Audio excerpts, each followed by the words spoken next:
This is the X-Zone Broadcast Network, broadcasting worldwide on broadcast affiliates and satellite program providers, including CNN Broadcast Network, Sirius Satellite Network, Star Media, Good News Radio Network, Angel Broadcast Network, Wiki Broadcast Network, and WPBN TV. For more information on the X-Zone Broadcast Network, visit us at www.xzbn.net.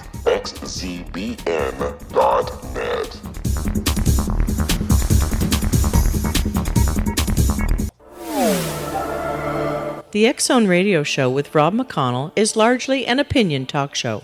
All opinions, comments, or statements of fact expressed by Rob McConnell's guests are strictly their own and are not to be construed as those of the X-Zone Radio Show or endorsed in any manner by Rob McConnell, Relmar McConnell Media Company, the X-Zone Broadcast Network, its affiliated networks, stations, employees, or advertisers.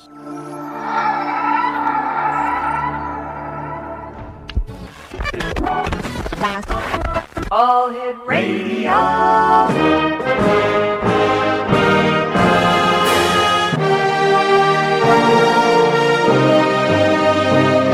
Welcome to the X-Zone, a place where fact is fiction and fiction is reality.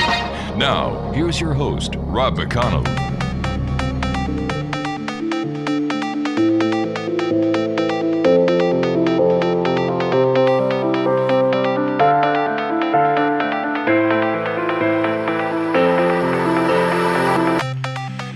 Welcome to the X-Zone, everyone. My name is Rob McConnell, and for the next 4 hours, I am your host. I am your guide as together we cross the time-space continuum to this place that I call the X-Zone.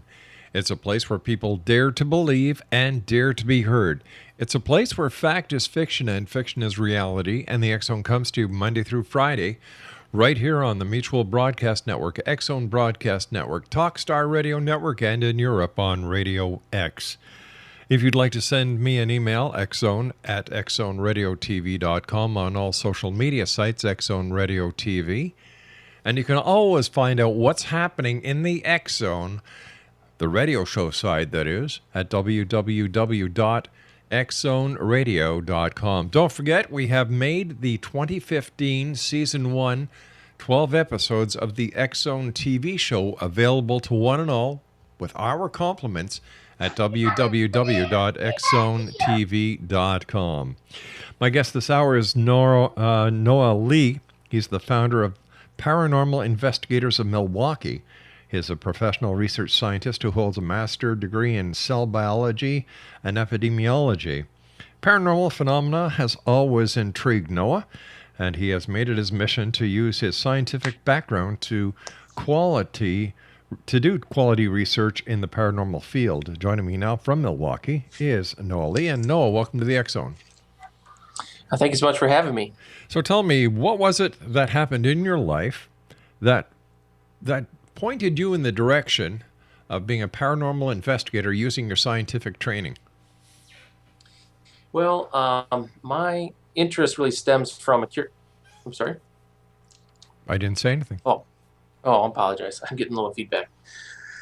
My interest really stems from curiosity when I was a child, and I always checked out the books that I had in my library. I grew up pre-internet age, so any information I obtained was from either people I knew or from the library.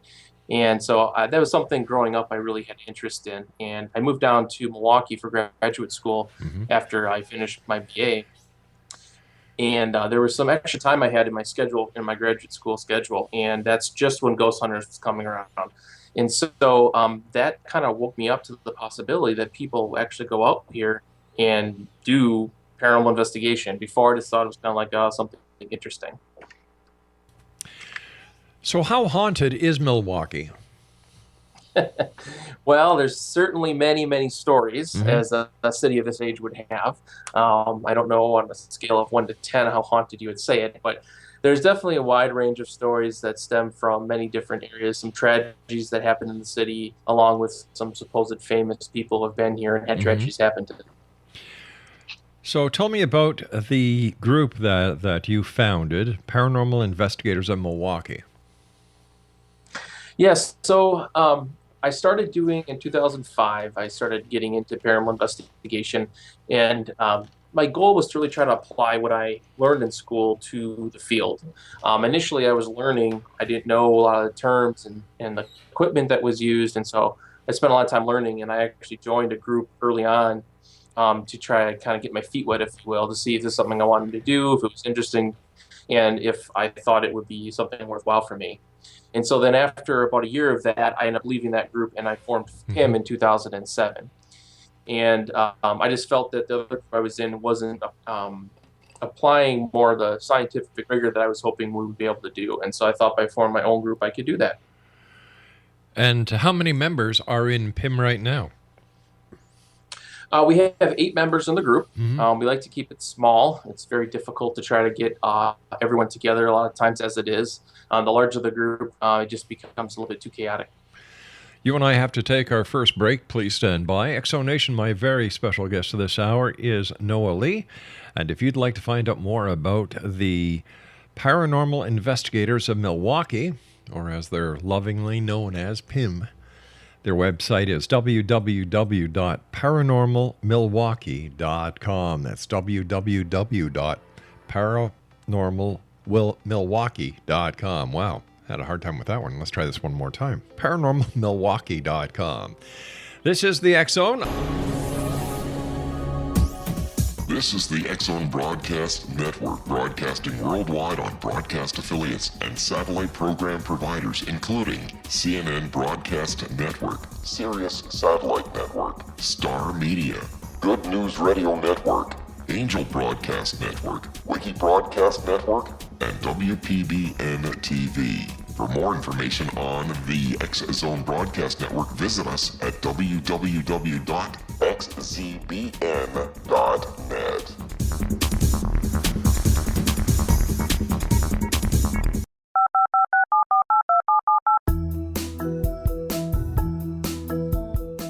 Did you know that when you're on the road with limited data or Wi-Fi, you can still listen to the X Zone Radio Show with Rob McConnell, The Science of Magic with Gwilda Wiyaka, X-1, Dimension X, Space Patrol, and every minute of the X Zone Broadcast Network by calling 213-401-0080, courtesy of Audio Now. No smartphone, app, or internet needed. It saves your data plan and it's free if you have unlimited minutes. Call 213-401-0080 to listen on any phone, anytime, anywhere. Remember 213-401-0080 for the best of the paranormal, parapsychology, and sci-fi radio programming anywhere, 24/7, 365.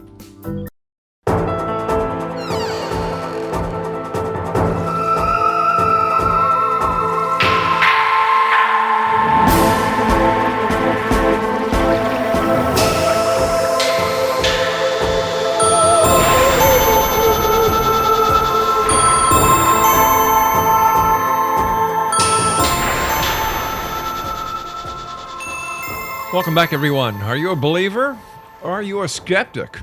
Well, whether you are either, I'm glad you're joining us here in the X Zone, and I'd love to get your emails.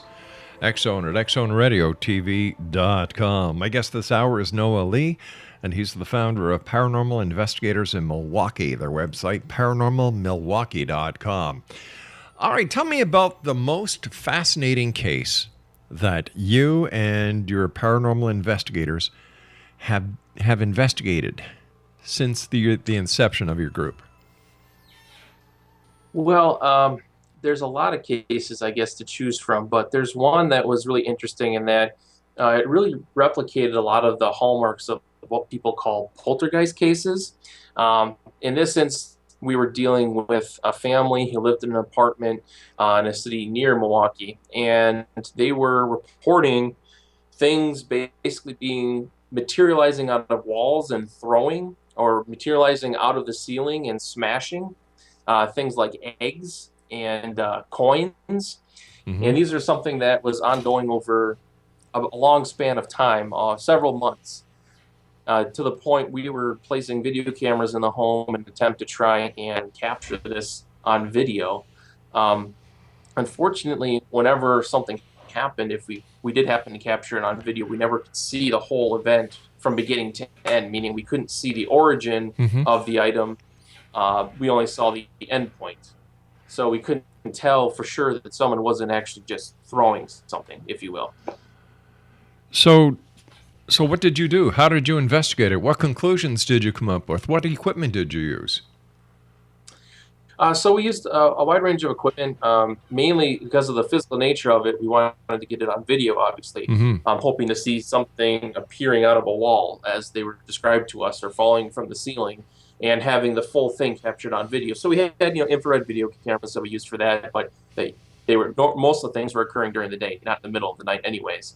And so we would interview these people. We had people going there all times of day and night to try and, when something was happening, to try and see if we could be there to investigate or capture or witness it ourselves.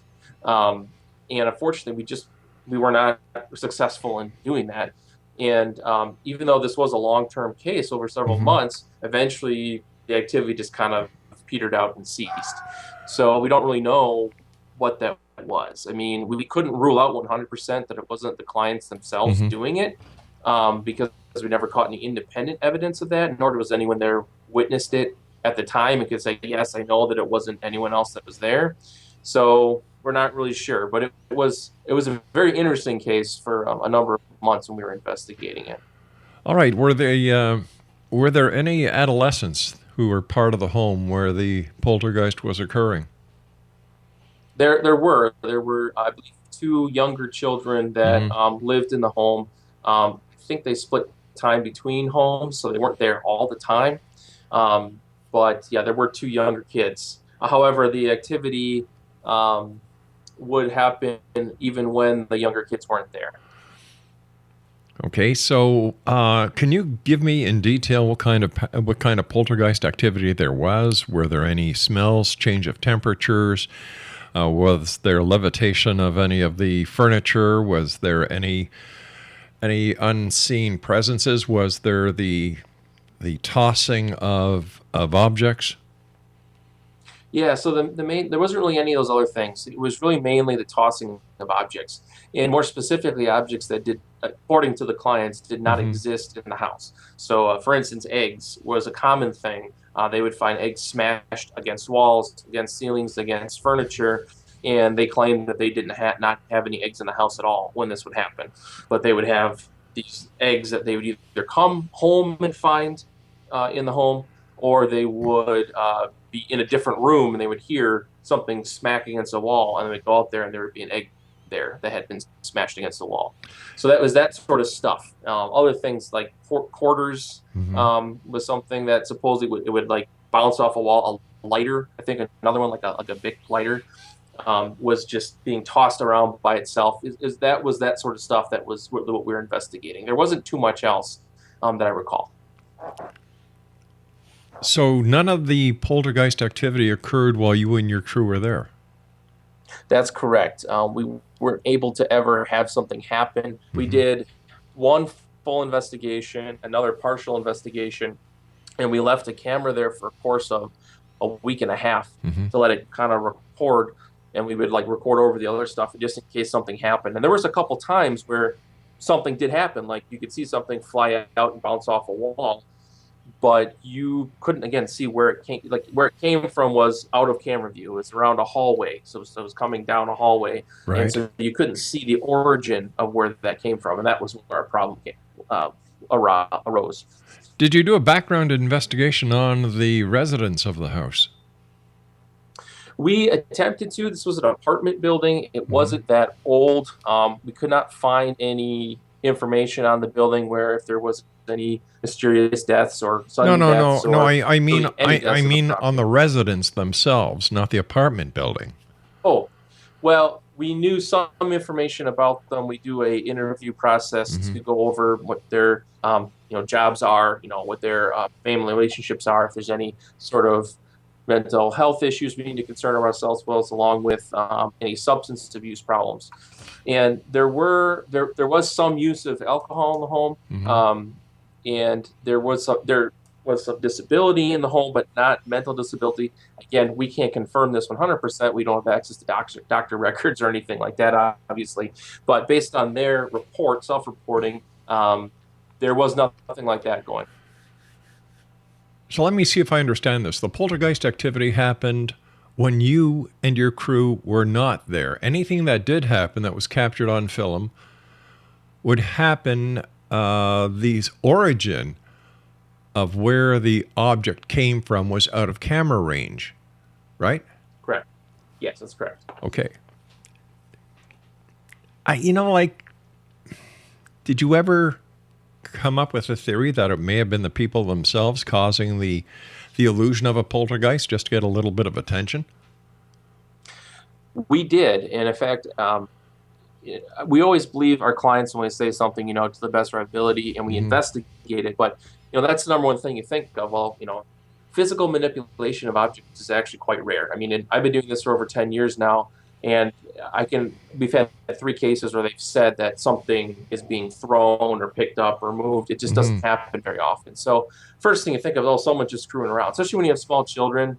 They throw something. Hey, did you do that? No. I mean, it's a common thing to happen. But the thing that was interesting for us is that, yes, it could have been. We never ruled out that it wasn't them doing it. Like I said, we didn't have evidence to support it. However, it was weird because usually attention seekers, they'll do it for a somewhat short amount of time. And if you start asking them to do things like, hey, I want you to record this for a week, people usually balk at that sort of thing because that's like a lot of extra work to sit there and have to worry about a camera and all that sort of stuff. But pretty much anything we asked them to do to try and capture this, they agreed to do. And so because they were willing to do that, we're willing to continue working with them. And like I said, this is over a course of many months. And usually people who are attention seekers, they get their little, their bit of attention, and that's enough, and then they're done. Has any other investigation team gone into that house to investigate the poltergeist? Not that I'm aware of. We haven't been in contact with this family for a number of months now. In fact, they may have moved out of that apartment since then, but I don't know that for certain. But I can't say one way or another for sure if anyone ever did go and try and investigate it outside of us. I find it strange that objects that were not supposed to be in the house were used in the poltergeist activity. For example, eggs. They didn't have eggs in their house, yet eggs manifested themselves and went on the walls. Did they have the Bic lighter in the house, or did that manifest itself as well? The Bic lighter, I think they claimed that they did not know of it being in the house. I mean, that's what they said. Again, this is everyone, we're taking their word for it. Right? We don't know for sure there weren't eggs there. They're like, we don't have eggs in the house. Like, okay. And there's like 6 eggs splattered on the ceiling. It's like, okay, that's weird. And that's the sort of thing that kind of kept us intrigued. It's like, well, it's such a weird thing to do.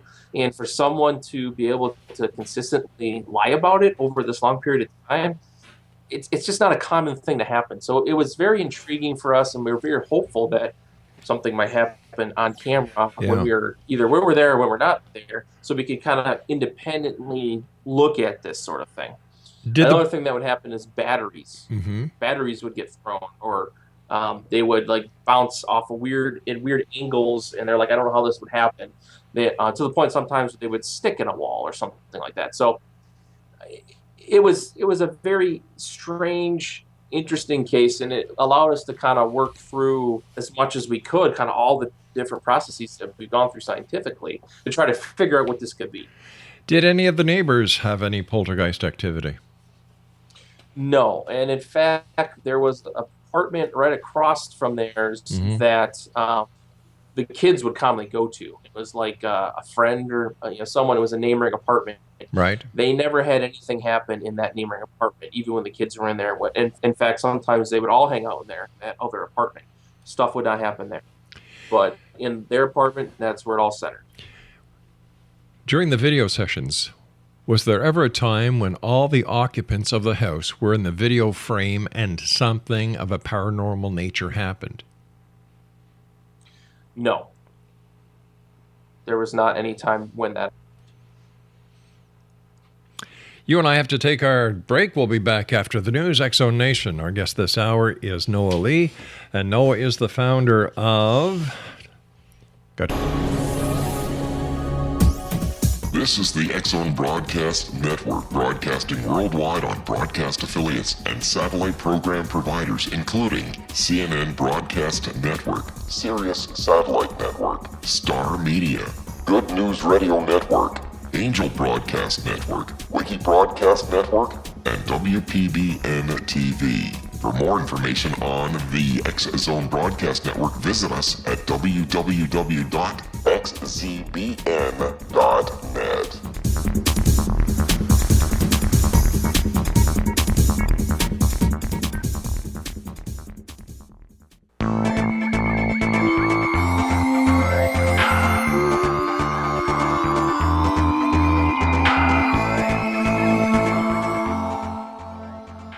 Noah Leigh is our special guest this hour, X-Zone Nation. Noah is the founder of Paranormal Investigators of Milwaukee. Their website is paranormalmilwaukee.com. All right, this is where my questioning was coming from, Noah. I'm an ex-cop. I'm an ex-investigator. I've been a job broadcast journalist for many years now. We're in our 25th year of doing this show. The fact that there was no evidence whatsoever to substantiate the claims of these people, the fact that there was nothing on video with everyone in frame, the fact of the manifestation of eggs being tossed up onto the ceiling, the Bic lighter that mysteriously appeared, that to me seems a little suspicious. It's suspicious in what way? Suspicious that it has nothing to do with the paranormal. Right, exactly. And, that's what we spend a good deal of time trying to do. Trying to figure out, what is this? This is, as I said before, most people do not put this much effort into this sort of thing.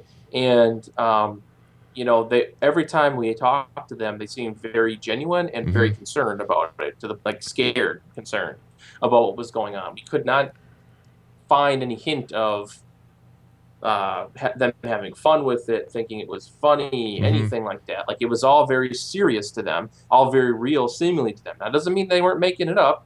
Some people are very good actors. Sure. But, we put the effort we did into it because if it was legitimate, it would be very interesting to study it and try and document it to the point that we put what we put into it. But it ended up petering out after a couple months, and we don't hear anything more about it. So, would you lean towards the fact that they were maybe faking it? Sure, that's 100% a possibility. Why did they come to your group? We don't know. We have, if you Google paranormal in Milwaukee or Wisconsin, we are high on those search results. A lot of times people will contact us just because we're the first ones to pop up. Other times, people have contacted several groups, and we just have to be the first one to respond. We have a very fast response rate. When we get emails, we usually respond within an hour. So that could be why they contacted us.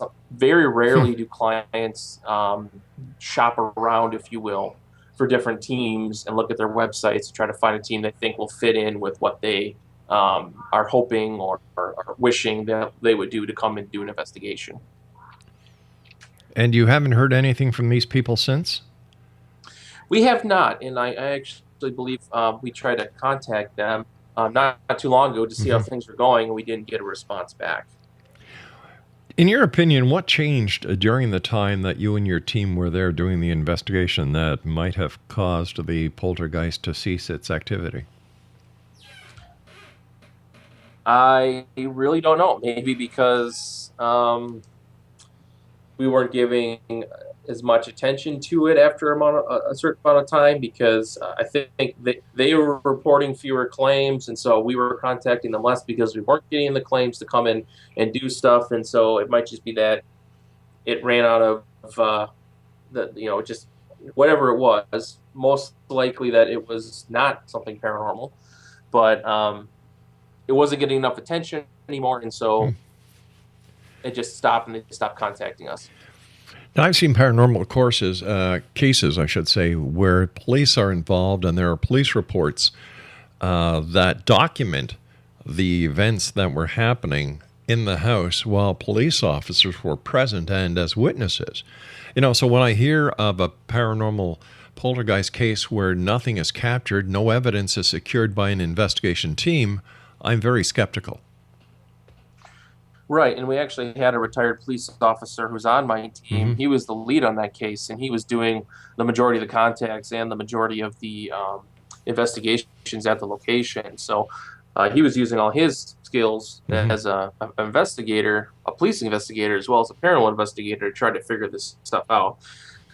Like I said, these are not something we come across every day where people are claiming this, especially over with such, and they were saying it was happening basically on a daily basis. Most times someone said something, well, it happened one time 10 years ago and nothing ever happened since. So this is something that was unique to us. And we wanted to make sure to give it every opportunity to see if it would play out to be something that was worthwhile. Fortunately, it didn't work out that way. We like to hope if the people were not faking it and they were legitimately scared, or at least some people in the house were legitimately scared, that we help them in some way, shape, or form to deal with it. Tell me about a case that you investigated where ghosts are part of the investigation, where you and your team actually used some of the equipment that paranormal investigators use to document the fact that something unseen was present. Well, we use a lot of equipment on our investigations to try and document two main things. One is what we call data, so audio and video, and the other main is environmental variables. There's a lot of theories out there about what the paranormal is, how it works, what it does, what it doesn't do, but there isn't a lot of facts. In fact, there's virtually none. So we try to base our investigations as little on the theory, if you will, and just try to cover as many bases as we can. So the environmental variables that we try to cover, temperature, humidity, barometric pressure, radiation, negative and positive ions, static electricity, you name it, we have a device that tries to measure it, monitor it during our investigations. So we use all of that on all of our investigations. Now, the case that which stands out to me that has the most paranormal influence on it would be that one we did in Bobby Mackey's Music World in Wilder, Kentucky. And what happened was we had, and one of my investigators, we were doing a walkthrough. So we had all our audio running, but we didn't have video running because we set up static video cameras. We don't have ones that we can walk around with. And we were just getting a tour of the location. And the female investigator was standing in front of me. We were listening to the tour guide, and all of a sudden she moved backwards and fell down. And immediately I thought, oh, she must have slipped on something. But I didn't know what, because she was standing flat-footed for the most part on a concrete floor. It wasn't like an uneven surface. And I went over there to help her up, and I was like, did you trip or something? And she's like, the look on her face told me a lot, because she looked legitimately surprised and scared. And I was like, are you all right? And she's like, something pushed me. Wow. And I was like, what? And she's like, yeah, something like picked me up underneath my armpits almost and threw me backwards. And she moved back about 4 to 5 feet. And I was like, are you sure? And she's like, I swear to God, this is what happened. So that was before we had our cameras going. And immediately we started, okay, we got to get stuff running here. So we continued the investigation, and this was in the basement of Bobby Mackey's Music World where this happened, right by, if anyone's ever been there before, right by where the beer bottles come down from the bar upstairs. There's a barrel that they catch the beer bottles. So later in the investigation, strangely enough, it was exactly to the second, 1 hour later, we were in a room called the Wall of Faces room. And we were in there standing up in a circle doing a not a seance, but a EVP session. And so we were asking questions, and then all of a sudden, the same thing happened to her again. And this time she was standing immediately next to me, like less than a foot away. And she got pushed back. And we had the cameras running in this instance, but there was a visiting investigator from another team that was standing in front of her. And so all you see is her feet fly, but you don't see like her getting physically pushed, unfortunately. So this instance is the instance where I have no logical explanation for it. I don't know how it would have happened. Am I saying it's a ghost? No, because I have no evidence of that. We had, again, all of our tools running, audio, video, all our environmental information. Nothing else was picked up except for this event. Based on your experience as a scientist as well as a paranormal investigator, how do we explain that unseen entities, such as ghosts and spirits, have the ability to physically push people, physically touch people? I don't have a good explanation for that. I mean, it doesn't fit into what the laws of physics currently demand. The only thing that we can try to do, and what we try to do is we do try to monitor all those different environmental things to see if things are changing, because that's the only way we can get a clue as to how it might be occurring. So, based on your experience, once again, and the fact that you are a scientist, what is your opinion of a ghost? What is it? Well, I'm kind of leaning towards the interdimensional angle. So the multiple dimensions is something that has been proven mathematically. Sure. And so it's something that, for me, makes a little bit more sense than possibly just these are spirits of deceased individuals. The fact that there's another dimension and there's maybe areas in our world where the dimensions are closer together or thin between, whatever you want to say, and allows for bleed over from one dimension into another. And I think that's the one I kind of that's what I lean towards the most, simply because there's the most scientific evidence for it, if you will, at least theoretical evidence at this point. So am I to understand that everything is the same on in all these different dimensions? Well, I don't know that. I mean, there's lots of different theories about multiverse versus there's infinite numbers of dimensions that have every possible outcome in them.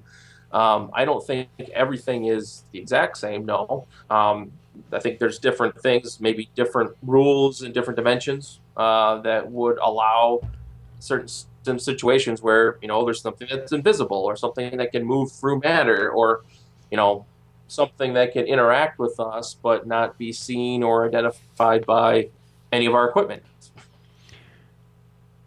Why I'm asking that is because paranormal investigators who use EVPs claim that they can ask a question pertaining to a location and get an answer.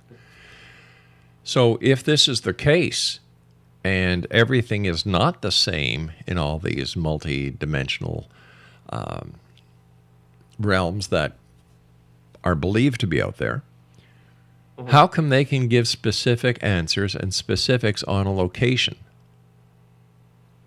Well, it could be that the location is there, but there's something different about the location, or the people who are there, or the laws of physics that govern that location. It's also possible, and I have to state this because one of the main problems in the field is investigators contaminating their own investigation, is that we take great care to make sure that our audio environment is secure. We have control recorders that each investigator wears on their person. It's the first thing we start, the last thing we stop on our investigations. And it's the first thing that we go to when we capture something on audio or video to make sure that whatever we capture was not caused by one of us. A lot of other teams, not all, but a lot of other teams don't do that. And they usually have very limited equipment there as far as audio and video recording, and thus they don't have the ability to cross-check their information. So we cross-check literally every piece of equipment when we capture something we can't explain, just to make sure it didn't come from outside. It wasn't one of us. It wasn't a building noise. It sounded weird because of whatever was going on. So we want to rule out as much as possible. And most teams just don't have the gear to do that. So when you say they're picking up something that is, specific to the location, that's if it's a legitimate recording that did not come from some other noise that is actually caused by them. Especially if you're talking about, I don't know how the ghost box factors into that, but stuff that comes over the radio waves, we can't really take into account at all. What credibility do you give in the ghost box? I give no credibility to the ghost box. I think that you are just setting yourself. It's entertaining and it's fun, but it's not. You're not going to get anything useful out of it. You're setting yourself up to think you got something useful. There's something called audio pareidolia. It's the same thing as visual pareidolia, where you ask a question and you're listening for anything that sounds like an intelligent response to that question. And as soon as one person latches onto something that might be a virtual response, they say it. Everyone else, oh yeah, I heard that too. And then it becomes, oh, this is an intelligent response. The correct way to do that, if you want to use ghost boxes, you have the people asking the questions in a separate room that's completely away from the people listening to the ghost box. And then you have at least 2 different people with noise-canceling headphones and walkie-talkies communicating to the group that is asking the questions. And when they hear something they think is an intelligent response, they don't know the question that was asked. They hear something they think is an intelligent response. They walkie that information to the people who are asking the questions. If the people who are asking a question, if that response fits with the question that they asked, then you might be talking about something. And then if the other person independently also heard that same intelligent response, that was a response to a question they didn't know was asked, then you might have a real response coming across it. But we've done this. We've actually run that experiment several times. It does not yield any good data. And basically what it does, it removes all of those variables, those biases that are built into that sort of an experiment. So based on your experience, how credible are EVPs? I tell you, unless I can talk to the people who captured it and ask a lot of specific questions, I don't put a lot of weight in it, because the vast majority of groups do not know how to properly control that audio.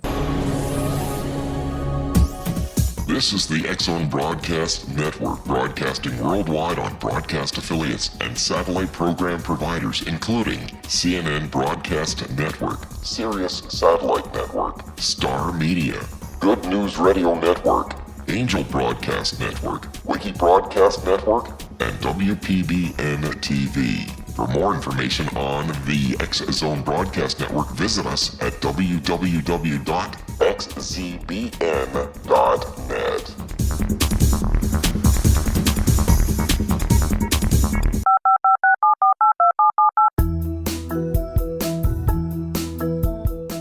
Did you know that when you're on the road with limited data or Wi-Fi, you can still listen to the X-Zone Radio Show with Rob McConnell, The Science of Magic with Gwilda Wiyaka, X-1, Dimension X, Space Patrol, and every minute of the X-Zone Broadcast Network by calling 213-401-0080, courtesy of Audio Now. No smartphone, app, or internet needed. It saves your data plan and it's free if you have unlimited minutes. Call 213-401-0080 to listen on any phone, anytime, anywhere. Remember 213-401-0080 for the best of the paranormal, parapsychology, and sci-fi radio programming anywhere, 24/7, 365.